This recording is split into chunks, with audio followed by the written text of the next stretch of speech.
రంగులాల్ కుంట lake Nanakramguda దగ్గర financial డిస్ట్రిక్ట్లో మనం లేక్ ఇనాగరేషన్ ప్రోగ్రాం పెట్టుకున్నాము. మనం అరికపూడి గాంధీ గారు మన శనిలింగంపల్లి కాన్స్టిట్యున్సీ ఎమ్మెల్యే గారు ఇక్కడికి వచ్చి ఇనాగరేట్ చేయడం జరిగింది యాజ్ చీఫ్ గెస్ట్.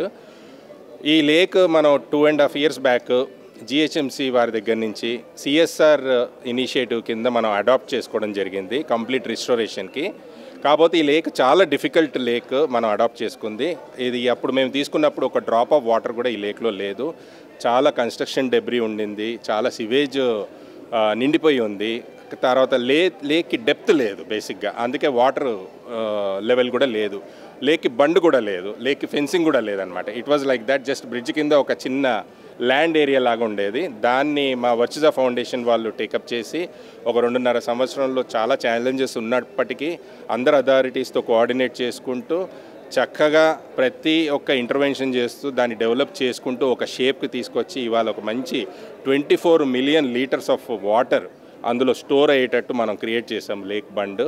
సో ఇదంతా చేసాము thanks to the management senior leadership of Virtusa foundation, Amit Bajoria garu మా chief financial officer, and the entire team who's here for the kind support and heartfelt appreciation and gratitude to మన MLA గారికి అరికపూడి గాంధీ గారికి. Immediate పిలవగానే ఇక్కడికి వచ్చారు because that says how much passionate is for reviving lakes and water bodies and also environment. Thank you. అందరికీ నమస్కారం. చాలా సంతోషం, మంచి పరిణామం, శుభ పరిణామం. ఒక అవేర్నెస్ ప్రోగ్రాం, సమాజానికి ఒక మంచి మెసేజ్. మురికి కూపంలాగా ఉన్నటువంటి సివరేజ్ ట్యాంక్స్గా తయారైనటువంటి చెరువుల్ని బ్యూటిఫికేషన్ చేసి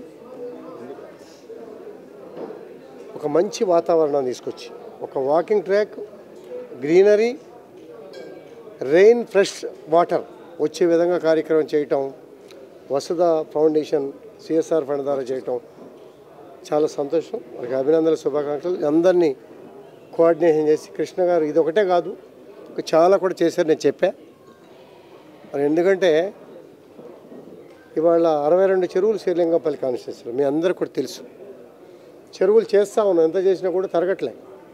కానీ legal problems, court litigations major, అధికారుల కోఆర్డినేషన్ చేయటంలో సమయం ఎక్కువ కేటాయించలేకపోవటం, దాంతో కొన్ని పనులు కుంటుపడతా ఉన్నాయి. నేను అందుకనే ఇందాక ఒక మాట చెప్పా, ఉన్నంత వరకు చేయటం, రేపు లీగల్గా గెలవగానే దాని ఎక్స్పెన్షన్ ఒక పార్కు గాను చేసుకొని మంచి వాతావరణం. మనం చూసాం కరోనా పరిస్థితులు, రకరకాలుగా ఆక్సిజన్ కొరత, కాంక్రీట్ జంగల్ పెరుగుతున్న పరిస్థితులలో టెంపరేచర్ రేజ్ అయ్యి 47, 48, 49, 50, 52 దాకా తెలంగాణలో వచ్చిన వాతావరణం మనందరికీ కూడా తెలుసు. గతంలో నానుడు వానలు పడాయి. ఇవాళ బిందెతో దిమ్మరిచ్చినట్టుగా 45 నిమిషాల్లో 12, 14, 15 సెంటీమీటర్ల వర్షం పడుతున్నటువంటి పరిస్థితి. దానికి తగ్గట్టు నాలాలు కానీ మరి మంచి వర్షాలు వచ్చినప్పుడు ఈ చెరువులలో మా గ్రామంలో మేము దోసిడితో పట్టుకుని నీరు తాగేవాళ్ళం. ఆ వాతావరణం ఈ చెరువులో ఎక్కడైనా ఉందా అంటే లేదు. ఫిల్టర్ బెడ్స్ కూడా ఇక్కడ పెట్టి కేవలం నాచు వస్తుంది, చేపలు తిరుగుతాయనే ఉద్దేశంతో ప్యూరిఫై చేసుకొని గ్రామాల్లో ఇంటింటికి కూడా వాటర్ సప్లై చేస్తూ ఉన్నాం.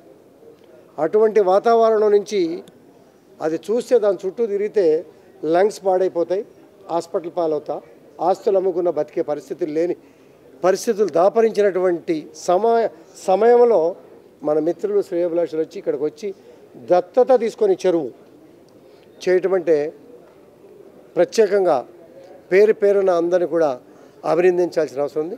ప్రత్యేకంగా వారందరికీ కూడా ప్రత్యేకంగా ధన్యవాదాలు.